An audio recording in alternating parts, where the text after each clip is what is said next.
Cristiano. Agora, alguma coisa está errada porque o nome do irmão é Cristiano. Olha.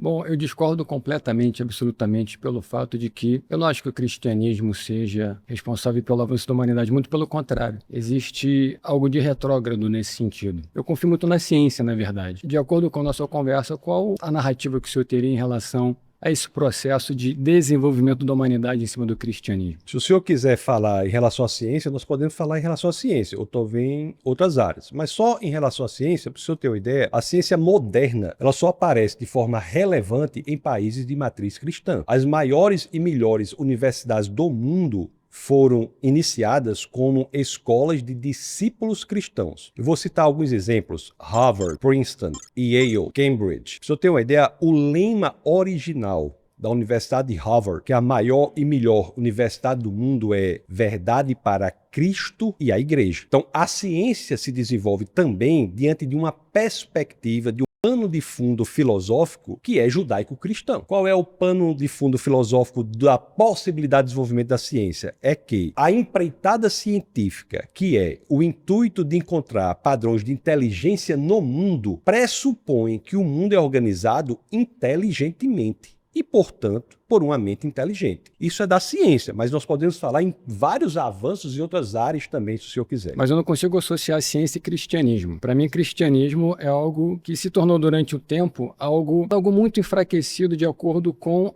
a postura de variadas plataformas que a igreja veio se transformando no decorrer dos anos. A ciência é exata. Então, consequentemente, quando você fala em Harvard, eu acho sensacional, mas quem me garante que o diretor seja cristão, ele queira impor essa natureza cristã dentro de uma faculdade? O que eu não acho muito interessante é quando você vai num tribunal e tem Jesus crucificado. Tem pessoas neutras ali. Eu, particularmente, eu tenho outras questões de religião, como o budismo. Aquilo, para mim, é muito fora do que eu penso em relação à neutralidade de um local assim que você está julgando com pessoas inteligentes. Tem um advogado, tem um réu, tem um advogado de defesa, tem de acusação, etc. Então, assim, existe uma tendência, na verdade, existe uma atitude tendenciosa em relação à sociedade para nos impor o cristianismo? Não é o que me parece nós analisarmos as evidências. As universidades públicas hoje, você pode fazer qualquer manifestação religiosa sem muito problema, mas se for fazer alguma manifestação do ponto de vista cristão, haverá dificuldades a serem enfrentadas. Mesmo que nós vivamos em um país que é, em sua grande maioria, cristão. Nós temos aqui nas universidades, que foi por onde o senhor começou falando, uma predominância anticristã. Isso é dado. E digo mais, o Estado laico é uma conquista do cristianismo. Lutero tem cartas escritas à princesa da Saxônia defendendo que o homem deveria ser livre para ensinar por qualquer livro, inclusive a Bíblia. Então,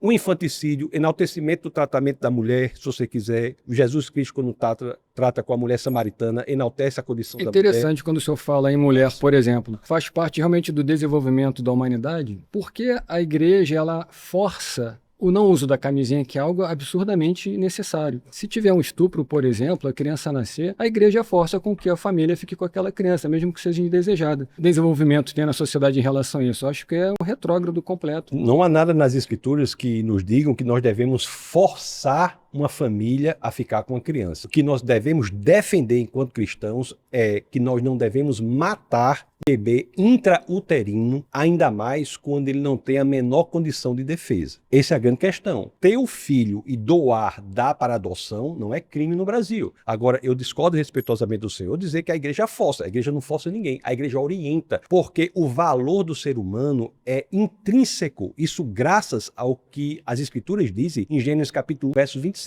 Inclusive, todos os sistemas de direito natural do mundo têm como base a ideia de que o homem é feito à imagem e semelhança de Deus. Essa ideia provém da ideia judaico-cristã, Gênesis 1, 27, que o homem foi feito à imagem e semelhança do Senhor e, portanto, tem valor intrínseco, ele tem dignidade. Matar uma criança intrauterina é tratá-la como coisa, é extrair dela a dignidade que é inerente a ela, é fazer dela algo descartável. Mas é um produto indesejado, correto? Indesejado, mas o valor da situação recorrente. O valor da vida de uma pessoa não pode pode estar no desejo do outro. Eu não digo que isso seja desejável ou indesejável, o que eu digo é que, mesmo que indesejável, isso não é suficiente para nós matarmos uma criança indefesa. É que não existe uma flexibilidade, então por isso que eu acho que é um subdesenvolvimento da própria atitude da igreja relacionado a comportamentos nossos, porque o cristianismo é necessariamente a força motriz de todo o planeta Terra. É, né? porque construiu a base da mais livre, mais próspera e mais importante civilização da história da humanidade, que é a civilização ocidental.